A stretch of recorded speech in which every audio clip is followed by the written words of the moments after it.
They called my daughter a waste of potential behind closed doors, my own parents. Over a school that wasn't Ivy enough, they disinvited her from Christmas, said space was tight. It wasn't.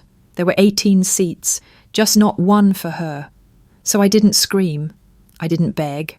I made calls, lots of them.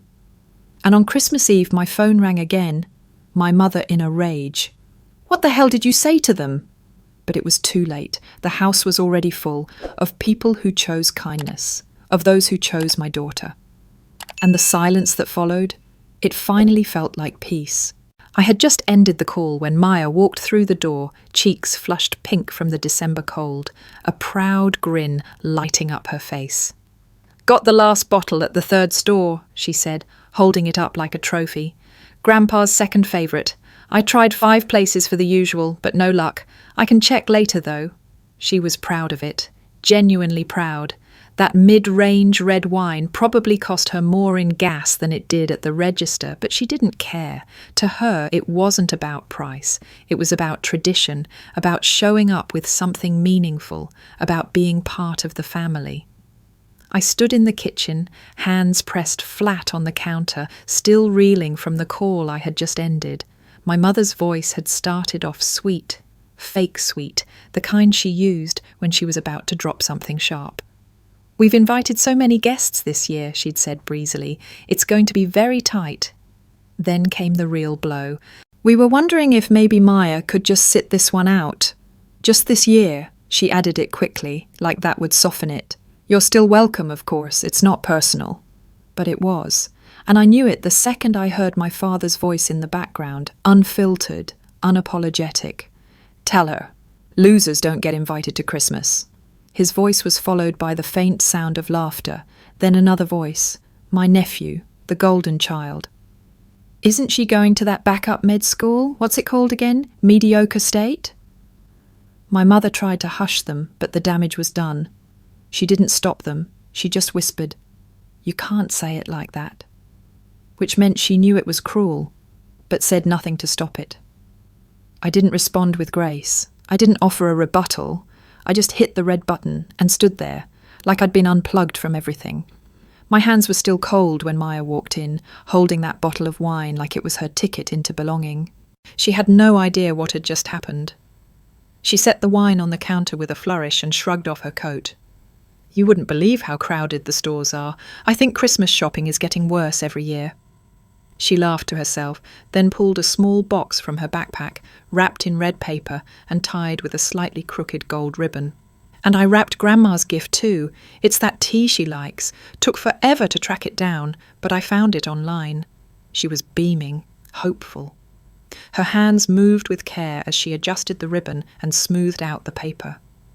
I stared at her, this girl who had done everything right. She worked hard. She made thoughtful choices. She picked a medical school she could afford, one that wouldn't bury her in debt. And somehow that made her a loser in their eyes. I didn't say anything, not yet. I couldn't. The truth was too sharp, too fresh. I just nodded, pretending like I was listening, like my heart wasn't splintering inside my chest.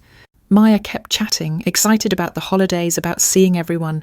She didn't notice the silence in my responses, or maybe she did, and was giving me space the only way she knew how, by keeping the joy alive. As the evening light faded and snow dusted the edges of the windows, Maya settled on the living room floor, wrapping gifts with holiday music playing softly in the background. She looked peaceful, content. I watched her from the kitchen, unseen, clutching the edge of the counter like it was the only thing keeping me upright. My daughter was preparing to walk into a room that no longer wanted her, still believing that her place there was secure, still believing effort earned love. And I was trying to figure out how to tell her it didn't. It wasn't the first time someone in this family had been left out of Christmas. Years ago, I'd been the one uninvited, only they hadn't said it outright back then. It was quieter, more polite. I was 24, visibly pregnant with Maya, unmarried, and entirely unwelcome. The official excuse was that there wasn't enough room at the table, that the guest list had already been finalised, but I knew better. I could hear it in the way my mother's voice tightened when she said the word expecting, like it tasted bitter. I could see it in how my father refused to look me in the eye when I told him I was keeping the baby. It had been their way of punishing me, of making sure I understood I'd fallen out of grace. And now, all these years later, they were doing it again. Not to me this time, but to Maya. I walked into the hallway, leaned against the wall, and stared at a photo of Maya from her high school graduation, bright-eyed, head high, the world in front of her. It hit me then, they never really forgave me for having her. And maybe they never saw her as a full part of the family because of it. Maybe to them, she would always be the child of a mistake.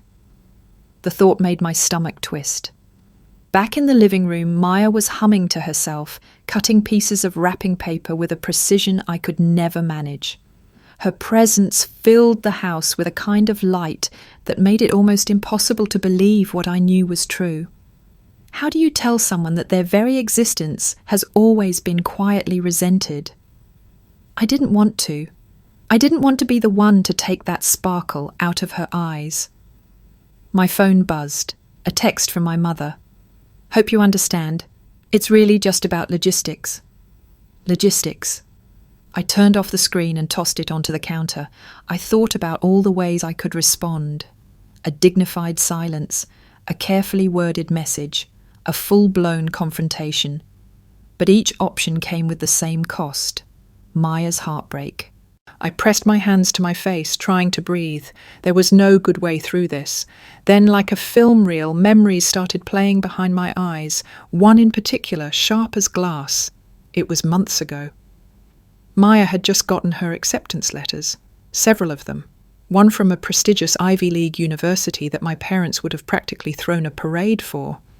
Another from a solid local med school, not flashy but respected, and with a generous scholarship. I remember the night she told me her decision.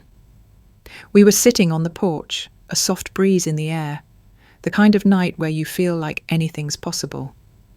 "I'm staying local," she'd said, almost casually. I blinked.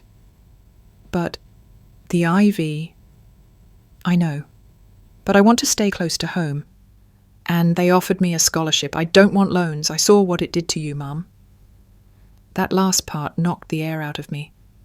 "I never told you that because I didn't want you to feel bad," she added quietly. "But I remember the bills, the stress, the sacrifices. I don't want that. I want you to have some peace for once." Twist. All this time I thought I had shielded her from the worst of my struggle, but she had seen it all. And she had made her decision, not because she wasn't good enough for the Ivy, but because she loved me enough to choose peace over prestige. And now they were punishing her for it. I looked at her, still glowing in the warm living room light, completely unaware that the very choice she made out of love had become the reason she was being excluded. My chest tightened. No. This couldn't stand. Not again. Not like this. Later that night, when the house had quieted and Maya had gone to her room, still humming, still hopeful, I made the mistake of opening social media. I wasn't looking for trouble. Honestly, I think I was searching for distraction, something light, something numb.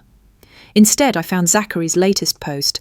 Zachary, my nephew, the golden child, future lawyer, private school darling.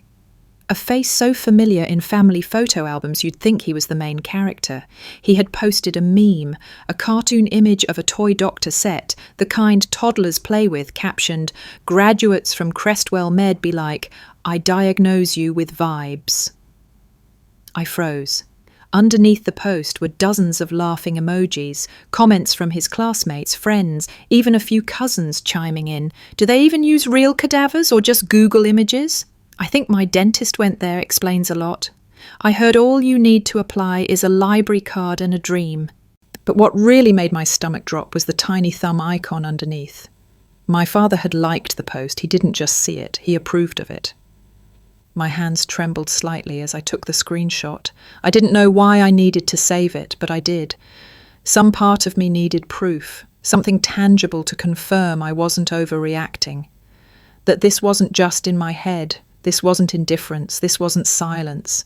This was mockery, sanctioned, shared, and liked. I scrolled back up to the post and stared at it for a long moment.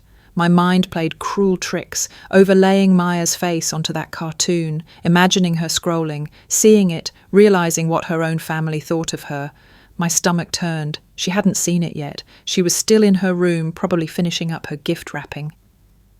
Earlier, she had spent an hour fussing over the tea she bought for my mother, her grandmother. It was a limited edition holiday blend from a boutique brand, something they'd bonded over for years. A little tradition between the two of them. Maya had ordered it 2 weeks ago, tracked the shipping like a hawk, and practically skipped to the mailbox the day it arrived. "This one's her favourite," she had said earlier that evening, holding the tin with both hands. "She mentioned it back in October. I remembered." She wrapped it slowly, carefully. No creases, neat corners, a silver bow on top. Then she placed it into the cloth bag she'd picked out just for the occasion. The card she wrote was tucked inside too. I'd seen the envelope, sealed with a sticker shaped like a snowflake. I didn't know what it said, but I knew Maya. It was probably something like, "Thank you for always believing in me." My throat tightened. She had no idea. To her, they were still the same people who sent her birthday cards, who smiled at her during family dinners, who nodded with pride when she mentioned her future. She didn't know they were laughing behind her back. She didn't know they had decided she wasn't worthy, not because of her character, her work ethic, or her kindness, but because she chose a school that didn't stroke their egos.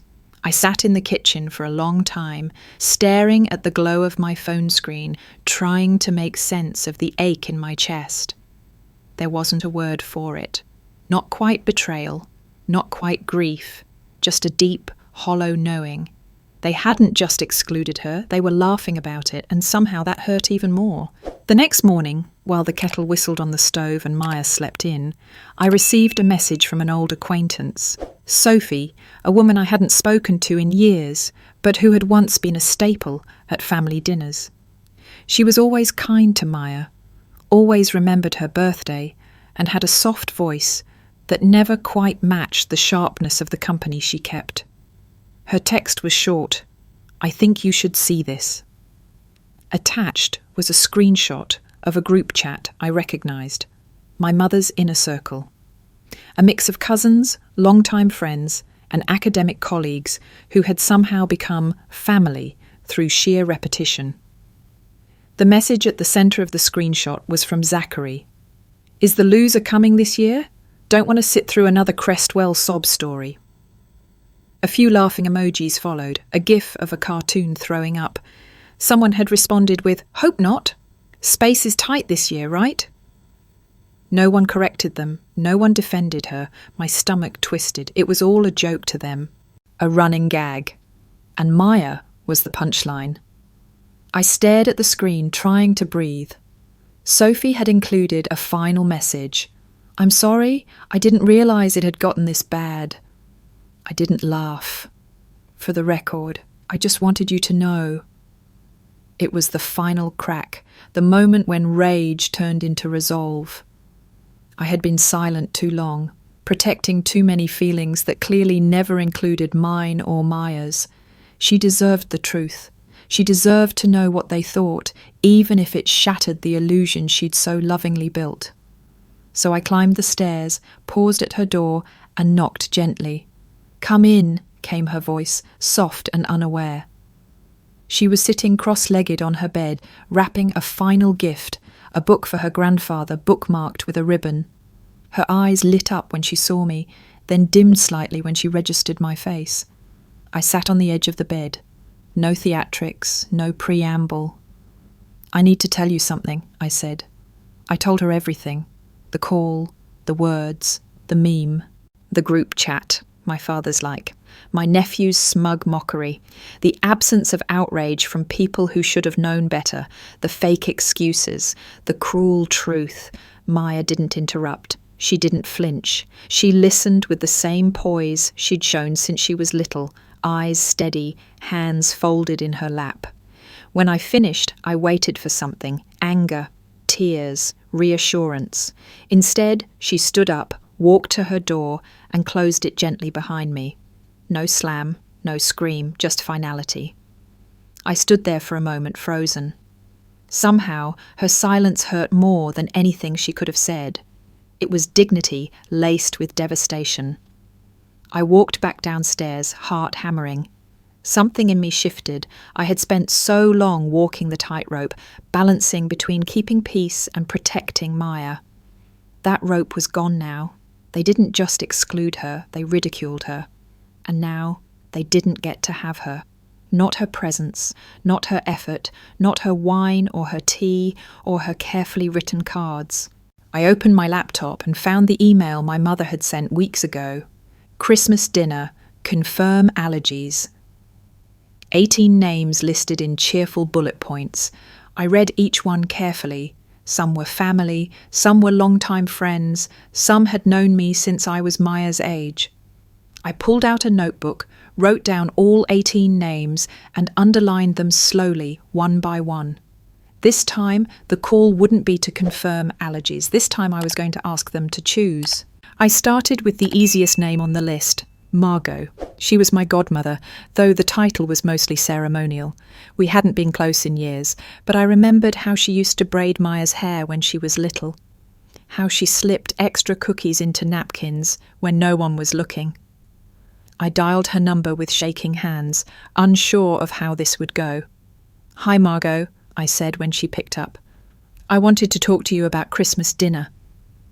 She sounded cheerful at first, ready to catch up, but her voice shifted the moment I told her Maya had been uninvited. "What? Why?" "They said it was about space," I replied. "But then my dad said something else, called her a loser, and there's a meme going around. Zachary posted it." There was a pause. "That's disgusting," she said at last. "I didn't know. Thank you for telling me." She didn't say more, but I could hear the wheels turning in her mind. The uncomfortable recalibration that happens when you realise people you've trusted are not who you thought. Next was Peter, my mother's colleague turned family friend. He had watched Maya grow up from the sidelines, always reserved but kind. "Peter, I just wanted to let you know Maya won't be at Christmas," I said. "Oh? That's unfortunate," he replied. "It wasn't her choice," I continued. "She was disinvited. My father said, and I quote, 'Losers don't get Christmas.'" Another silence. "I see," he said quietly. "That changes things." Call after call, I repeated the same explanation. No embellishments, no emotional appeals, just the truth. And every single time, there was that moment of stunned pause. Some people offered apologies, others didn't. A few tried to rationalize, to soften it. Maybe he didn't mean it that way. Perhaps your mother was just stressed, but most listened, most heard me. And then came the twist. I called Irene, one of my mother's oldest friends. She had known me since I was in braces and bad posture, had sent Maya books every birthday for years. When I told her what happened, she didn't sound surprised. "I'm so sorry, Elena," she said, her voice soft. "I've known for a while." I froze. "Known what?" "That they never saw Maya as family." "Not really," she whispered. "Your mum said it once, years ago. Something like, 'She's part of Elena's life, but not ours.' I thought it was just a careless comment, but I think she meant it." The room spun. I had always suspected. The way they forgot her accomplishments, the way they posted about Zachary, but never mentioned her name. I tried to explain it away as forgetfulness, as bias, as anything but what it was. Rejection. Systematic, polite, practiced rejection. "They've always been more invested in optics than people," Irene added, almost apologetically. "And I think Maya reminds them of everything they tried to bury, the scandal, the messiness, your independence." My throat burned. "Thank you for telling me." "I'm sorry I didn't say something sooner." "You just did," I replied. When I hung up, I stared at the list again. 13 names left. And for the first time in a long time, I didn't feel powerless. Each call wasn't just a revelation.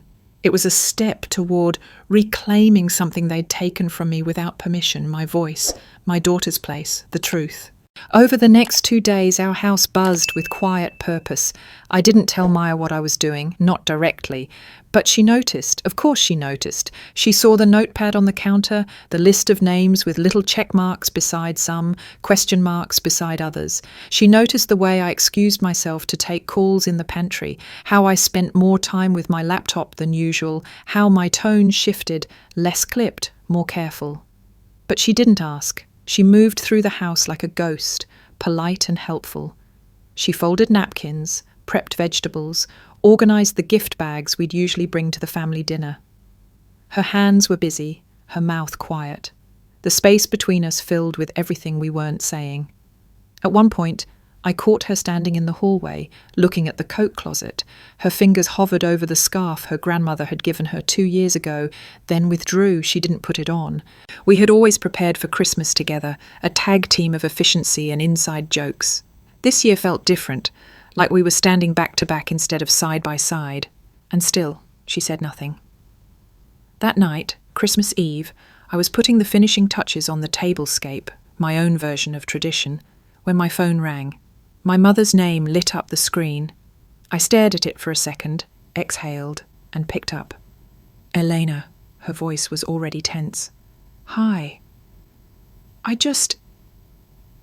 need to ask you something. What did you say to everyone?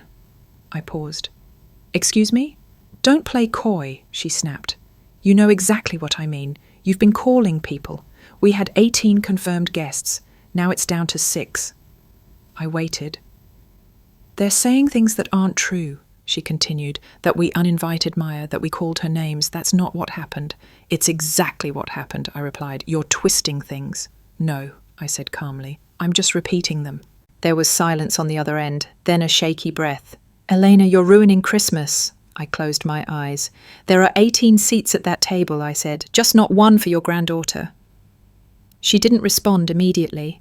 I could hear rustling in the background, the low murmur of my father asking what I'd said. She didn't repeat it. I hope you're proud of yourself, she hissed finally.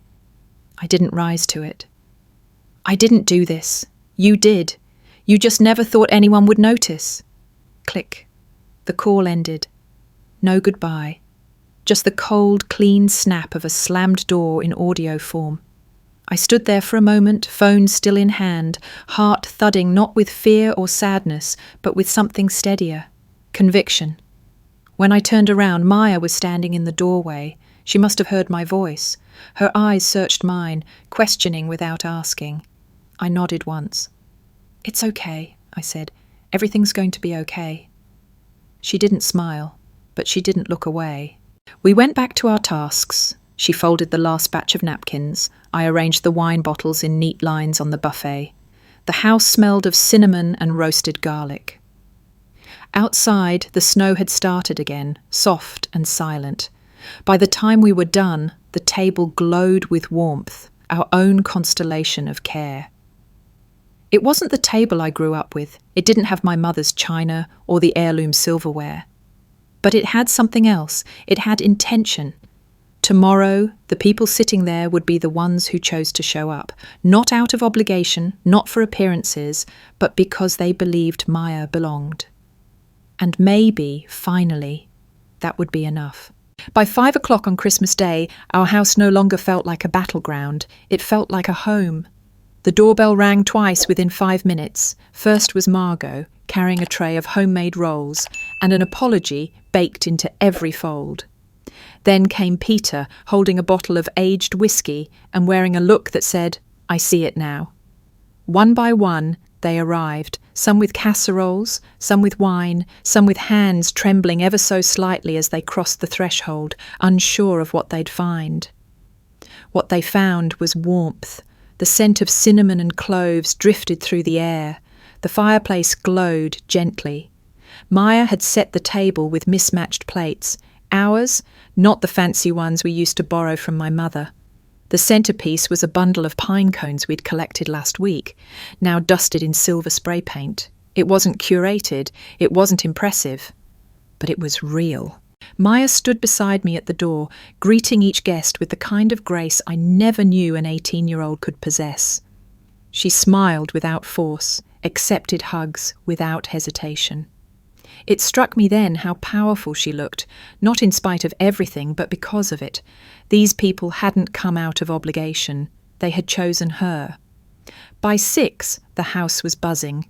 Conversations layered over each other like a symphony. Laughter in the living room, clinking glasses in the dining area, soft memories resurfacing like old songs. And there was Maya, in the middle of it all. Someone brought out a board game they used to play when she was younger. Another handed her a card with a bookstore gift certificate and the words, "For the future doctor," scrawled on it. She laughed easily, head tilted back, and for a moment I saw the child she used to be. The one who believed family meant unconditional love. Maybe she still did. Or maybe she was just choosing to believe in this version of it instead. Then came the moment that caught me completely off guard. Helen walked through the door. She was one of my mother's oldest friends. Someone who'd been like an aunt to me growing up. She and I had drifted over the years, more out of passive neglect than anything else. She had stayed close with my mother, even after the tension between us grew too thick to ignore. But now, here she was, shoulders drawn in, eyes glassy. She carried no food, no gifts, just a small envelope clutched tightly in her hand. "Maya," she said, voice cracking. My daughter turned, smile already forming. "Hi, Aunt Helen." Helen walked over, stopping just a foot away, and then, as if something inside her cracked open, she began to cry. "I'm so sorry," she whispered. "I should have said something years ago. I saw how they treated you. I knew it wasn't right, but I kept quiet because I didn't want to get in the middle. And that was wrong." Maya didn't flinch. She stepped forward and hugged her, not out of duty, not out of politeness, but out of something stronger, something that told me she wasn't just surviving this, she was transforming because of it. Helen pulled back, wiped her cheeks, and handed Maya the envelope. "It's not much, just something I meant to give you last year." Inside was a note and a necklace, simple, silver, with a tiny engraved compass. "Because you're finding your own way," it read. I watched from the kitchen doorway, heart swollen, eyes stinging. This wasn't the family we were born into, it was the one we built. Across town in my parents' pristine dining room, only 2 chairs were filled. The roast was perfect, no doubt. The silverware gleamed. The wine aged and expensive. But the silence between my mother and father was louder than any gathering. It wasn't the meal they had envisioned. It wasn't the applause they expected. At some point during the evening, my mother, ever the curator of appearances, snapped a photo of the table, the place settings untouched, the centerpiece perfectly symmetrical.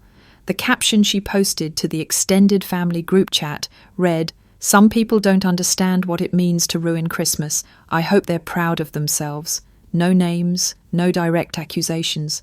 But the implication was heavy as stone. I didn't respond immediately. I scrolled past it while folding linens, then poured another glass of wine, smiled politely at a guest, and excused myself to the kitchen. There, with the soft clink of dishes in the background, I opened my photo album and selected 3 images.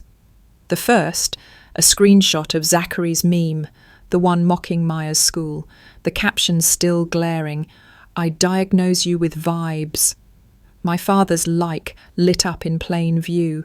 The second, a transcript I'd typed out myself, word for word from memory, the moment my dad's voice rang out during that call.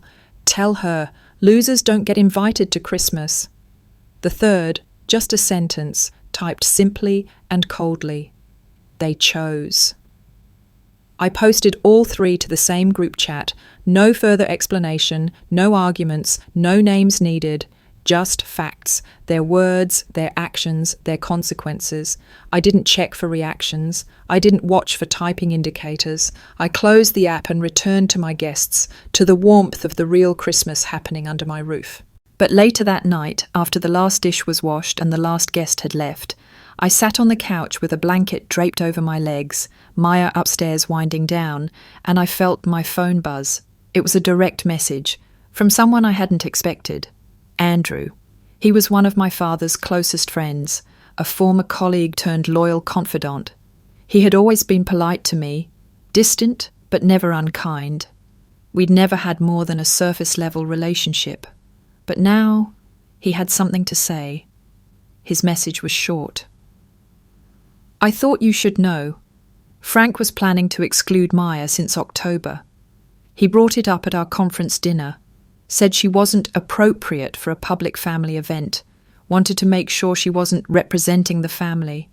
I didn't agree, but I didn't speak up either. I'm sorry. I reread the message 3 times, nausea curling through my gut. It hadn't been an impulsive decision. It hadn't been a miscommunication. It was deliberate, strategic, planned 2 months in advance, like a campaign, like a purge. They hadn't just excluded her. They had decided long ago that she didn't fit the image they wanted to present. That her choice, wise, humble, financially sound, was embarrassing. That she was embarrassing. And they had masked it behind space constraints, behind holiday stress, behind logistics, until the facade cracked wide open. I stared at Andrew's message and typed back 2 words. Thank you. Because he had done what no one else in their camp had.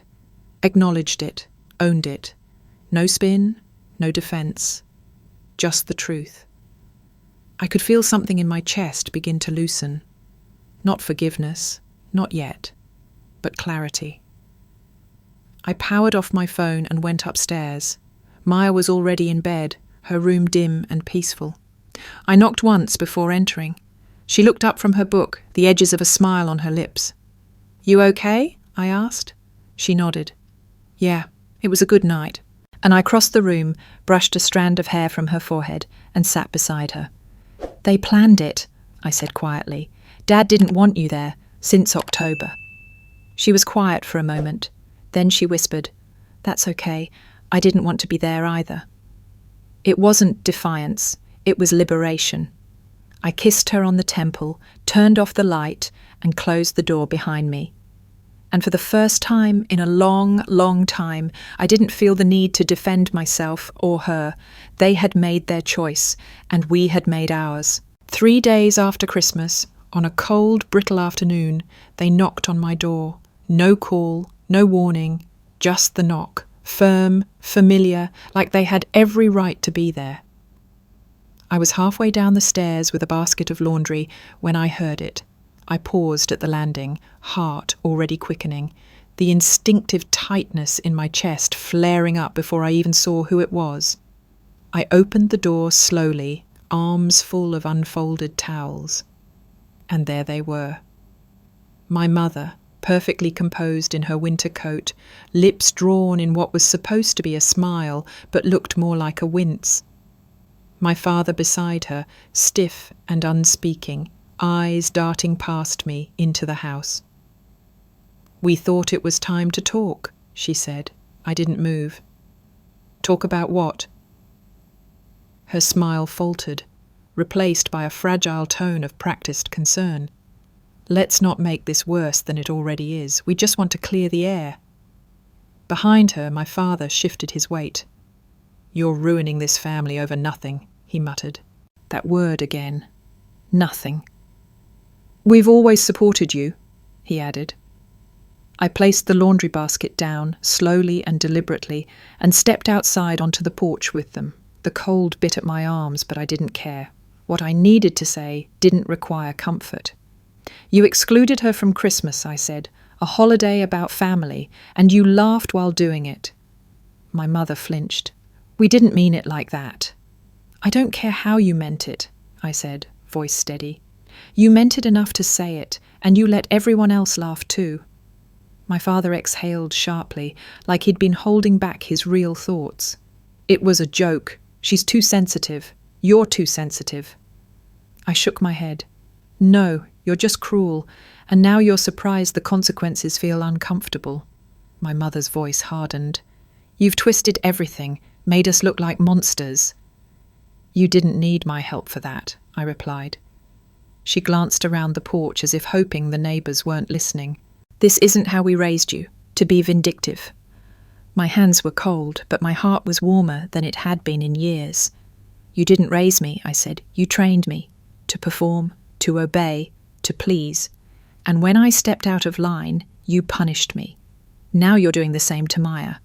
And I won't let you." Her mouth opened, but I kept going. "She's not a phase. She's not a blemish on your reputation. She's my daughter. She made a choice, an intelligent, responsible, loving choice, and you tried to make her pay for it, not just by excluding her, but by ridiculing her. You orchestrated it. You planned it months ago, and now you want to sweep it under the rug because people found out." "We just want to move on," my mother said softly. But there was no apology, not a word of regret, just avoidance, denial, and the desperate need to maintain their own narrative. "I'm not angry," I said, and it was the truth. "I'm just done." The wind picked up around us, tugging at my sleeves, but I didn't flinch. My father's voice came low, almost a growl. "You'll regret this." "No," I said. "I won't." I stepped back inside, picked up the basket, and gently closed the door. Not a slam, just a close, firm, final. I stood there for a moment, hand still on the doorknob, listening to the muffled sound of their retreating footsteps. I didn't cry, I didn't shake, and I didn't feel guilty, not even a little. Upstairs I heard Maya's door creak open. She hadn't come down, hadn't interfered. She was learning too how silence can be powerful, how distance can be protection. I climbed the stairs slowly, my spine a little straighter than before. We weren't alone. We just weren't theirs anymore. The next day I got the notification. A new message had been posted to the larger family chat, the one where extended cousins shared outdated memes and holiday recipes and old family photos that no one remembered taking. My mother had written a long paragraph, vague and flowery on the surface, but thick with implication. "Some people forget the value of tradition," it read. "They choose pride over peace, bitterness over family. We won't apologise for holding on to our values, even when others try to shame us for them." The replies came fast. Cousins we hadn't seen in years chimed in with subtle jabs. It's sad how some people can't let go of grudges. "You always hosted the best Christmases. Family isn't about perfection, it's about respect." They were painting a new narrative. That I had boycotted Christmas, that I had poisoned the well, that I was bitter and envious and disruptive. Not one mention of Maya, not one acknowledgement of the words that started it all. Then, late that evening, I received a private message from someone I hadn't expected, Tasha, a second cousin I barely knew. We'd talked maybe twice in our adult lives, exchanged pleasantries at weddings, nodded at reunions. She sent me an audio file.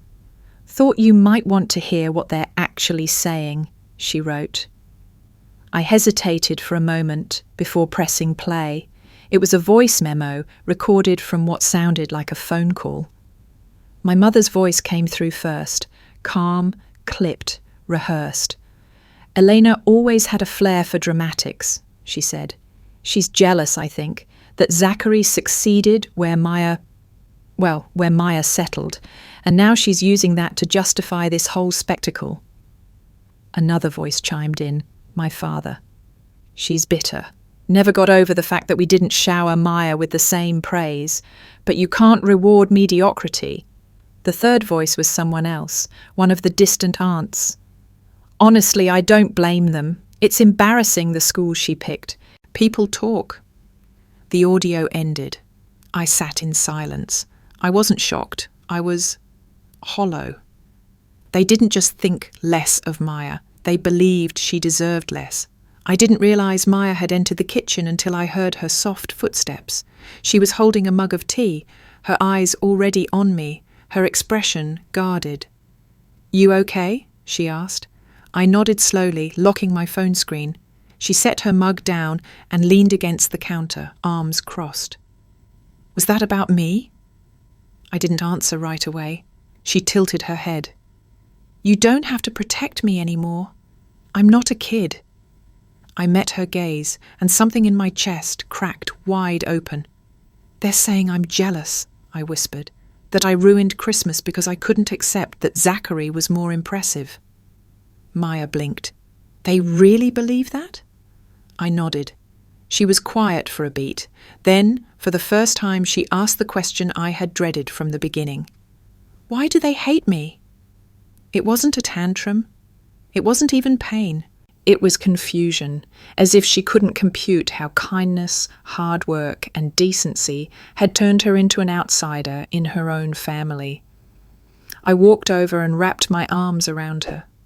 She didn't cry. Neither did I. But the silence between us said more than any tears could. They don't hate you, I said, voice low. They just don't understand you. And what they don't understand, they mock. That's on them, not you. She nodded against my shoulder, but I could feel it, the fracture, the wound, the moment when a child stops seeing their family as infallible and starts seeing them for who they truly are. It was a quiet Thursday morning, the kind where the house felt suspended in time. The dishwasher hummed in the background. Maya was upstairs on a video call with her study group, and I had just sat down with a second cup of coffee when the doorbell rang. I wasn't expecting anyone. When I opened the door, Zachary stood there, hands shoved in the pockets of his designer coat, chin tucked into a scarf that probably cost more than my monthly groceries. He looked sheepish, but not nervous, polished, but not truly apologetic. Hey, he said, like we were catching up over coffee. Can we talk? I didn't invite him in. What about? I asked, arms crossed. He gave a half shrug. Look, things got out of hand. I didn't mean for it to blow up like this. I leaned against the doorframe, unmoved. You mean the meme? The laughter? The insults behind our backs? His smile faltered. It was just a joke. You know how people are online. No one meant any harm. You mocked my daughter's school, Zachary, I said. You called her a fake doctor. You think that's harmless?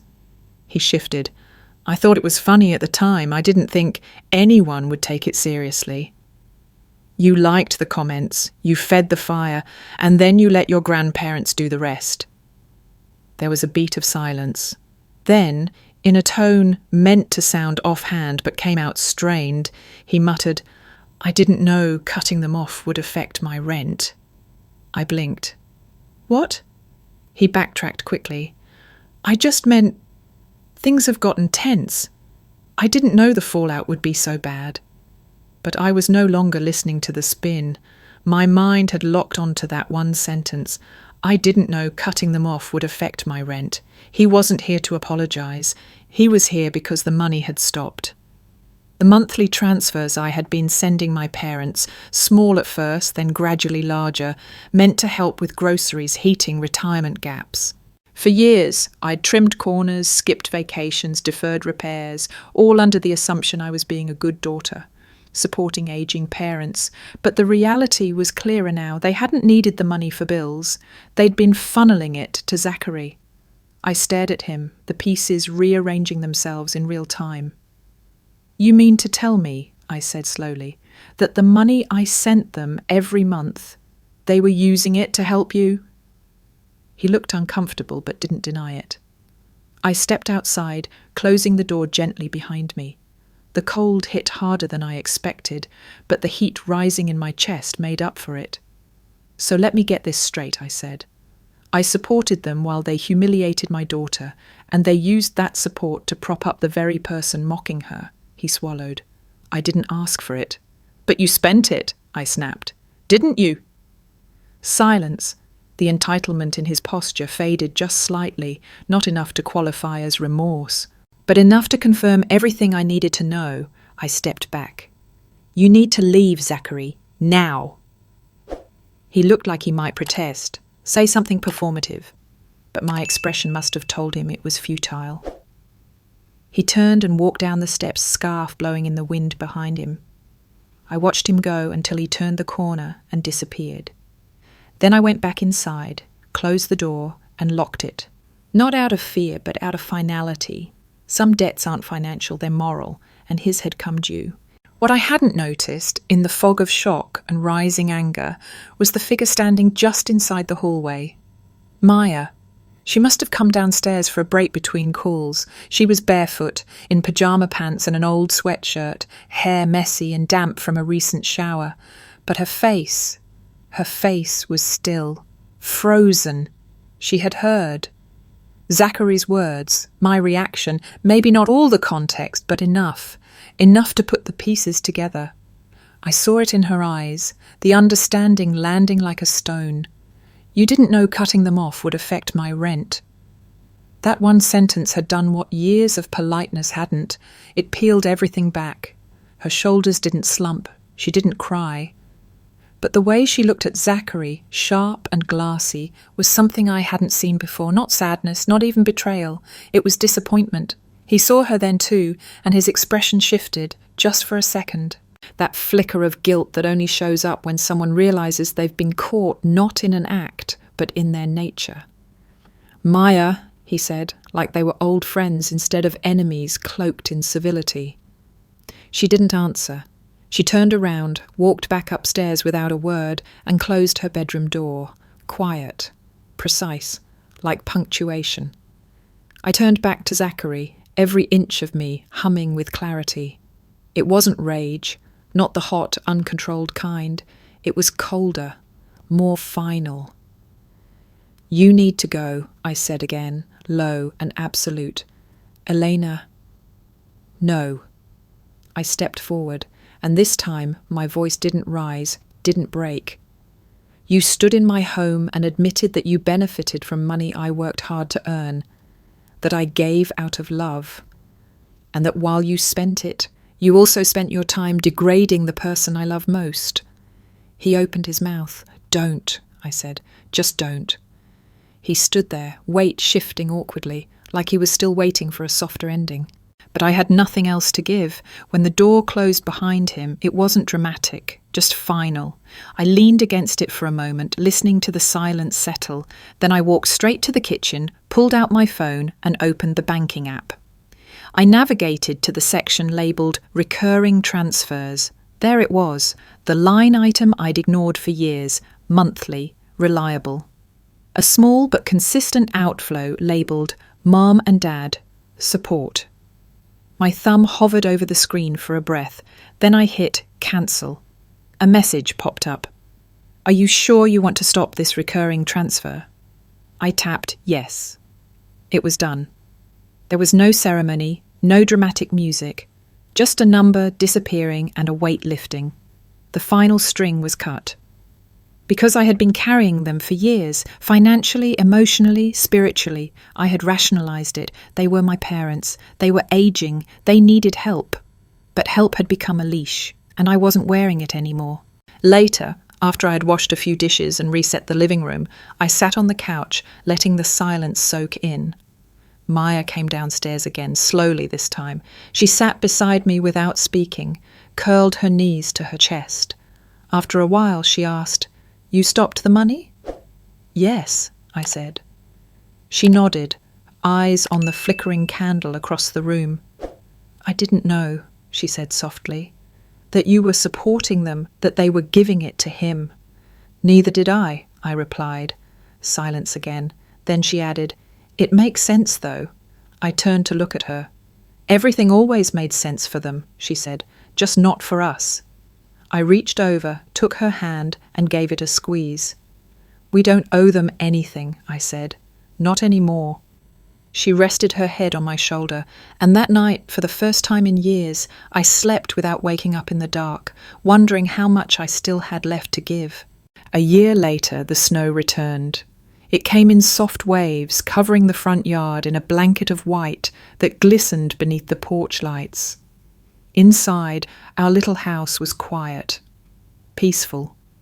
Not empty, but full in the way that mattered. Maya sat at the kitchen table, laptop open, fingers tapping out answers to an online application. Across from her, a stack of printouts, internship listings, deadlines, personal statements half-edited and annotated in her precise handwriting. The kind that looked nothing like mine, all clean lines and even spacing. She had just turned 19. Still the same bright eyes, still the same steady heart, but now more certain, more grounded. The last year had sculpted her, not hardened her, but clarified her edges. She was preparing to apply for medical internships, her first step toward becoming a doctor, for real. No debt, no shame, just quiet, determined progress. I watched from the kitchen doorway, a cup of tea warming my palms. She glanced up and smiled. "Almost done with this one," she said. "You've been saying that for an hour." "It's true this time." I chuckled and moved to sit across from her. The smell of rosemary and roasted vegetables filled the air. We'd made dinner together that evening. Nothing fancy, just roasted chicken, garlic potatoes, and a small apple pie she insisted on baking from scratch. We weren't hosting anyone this year, and that was okay. We'd received a few invitations, Margot had offered, so had Peter and even Helen, but Maya had asked if we could stay in. "Just us," she'd said. "I kind of like it that way now." I understood completely. There was a time I might have seen that as small, as a step backward, as proof that we'd been pushed out of something bigger, but not anymore. Now I saw it as intentional, as chosen. The kind of peace that comes when you stop asking people to love you correctly and start building a life with those who already do. Our living room still held decorations from last year, some handmade, some gifted. The same pinecone centerpiece now lived year-round on our bookshelf, a permanent reminder that what we built out of necessity had become something real. I thought about that night, 1 year ago. About the laughter in our house, the warmth, the way people showed up not out of blood ties, but because they believed Maya deserved to be celebrated. None of them had reached out this year. Neither had my parents, and for once, their silence didn't sting. It didn't even register as a loss. It felt like an absence that made room for something better. "Mama," Maya said, breaking the quiet, "do you remember last year, when you told me we don't owe them anything?" I nodded. "Of course." I think that was the first time I believed it. She closed her laptop, folded her arms on the table, and rested her chin atop them. "I used to think family was just automatic," she continued, "that it came with holidays and obligations and all the stuff we're supposed to do. But now I think it's more about who stays when things get hard." I felt a lump form in my throat. She smiled, soft and knowing. "You stayed." "You didn't exactly make it hard," I replied, brushing a hand over her hair. We sat in silence for a moment, both of us suspended in the calm. Outside, the wind picked up. Inside, the lights glowed warmly. I never thought peace would look like this. Quiet dinners, fewer people, no performance. But it did, and it felt earned. I thought about all the years I'd spent twisting myself into shapes to fit into someone else's idea of worth. About the money I'd sent, the guilt I'd carried, the need for validation that never came. And how all of it had melted away, quietly and completely, the moment I decided to stop begging for belonging. Now I was here, beside my daughter, in a house that buzzed with safety, not stress. And I finally understood sometimes you don't get the family you were born into, but you get to choose the one you stay with. It was 2 days after Christmas when the message arrived. An old colleague of mine, someone who still kept tabs on the academic and professional circles that my parents used to haunt, forwarded me a link. No context, just a brief line. "Thought you might want to see this." The link led to a student disciplinary report, public records, tied to a certain prestigious law school. The headline didn't name Zachary outright, but it didn't need to. Anyone familiar with the last name, the timeline, or the scandal would know exactly who it was about. Drunken altercations, insubordination during a group legal clinic, inappropriate conduct in class forums, and most notably, failure to meet academic and behavioural standards expected of the institution, dismissal effective immediately. Zachary had been expelled. No fanfare, no second chances. Rumours followed fast that he was now applying to schools lower on the national rankings list, that he was trying to pivot, maybe into business, maybe into teaching, depending on who you asked.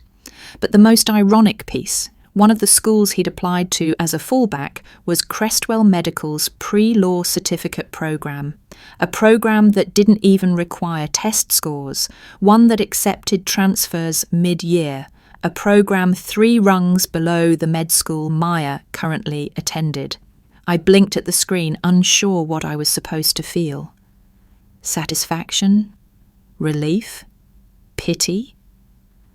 But mostly I felt nothing.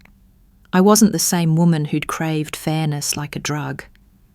The need for balance, for things to finally make sense, had loosened its grip on me months ago. Now I just closed the tab, walked into the living room and sat beside Maya on the floor. She was stringing popcorn for the tiny tree we'd set up in the corner, barely 4 feet tall, its ornaments a mismatched collection of memories and inside jokes. She looked peaceful, steady. I handed her the needle she'd dropped and said, "You'll never guess who's applying to Crestwell." She raised an eyebrow. "Who?" "Zachary." Her fingers paused mid-thread. "Seriously?" "Pre-law certificate program." A beat passed. Then she snorted. Not a cruel sound, just surprised, bemused. "Some traditions can end, Mum," she said. "And that's okay?" I laughed. The kind of laugh that comes from the chest, that doesn't carry any bitterness, just release. We finished the popcorn strand in silence, then curled up on the couch with bowls of leftover pasta and mugs of cider. Outside, the wind was picking up again, swirling flurries past the window. Inside, the lights from the tree blinked slowly, rhythmically. Maya leaned against me. "Do you ever think about going back?" she asked. "To them?" She nodded. "Not anymore," I said. "You?" She shook her head. "They never knew me, not really." "Then we're not missing much." The clock ticked quietly on the wall. Somewhere down the street, a dog barked once and stopped. "I think this is my favourite Christmas," Maya whispered. "Really? Even without the 20-person dinner and forced games of charades?" She grinned. "Especially without those." I pulled the blanket higher around us, pressing a kiss to her temple. "Next year," I said, "we'll get a slightly taller tree." "Nah," she replied, "this one's perfect." And it was.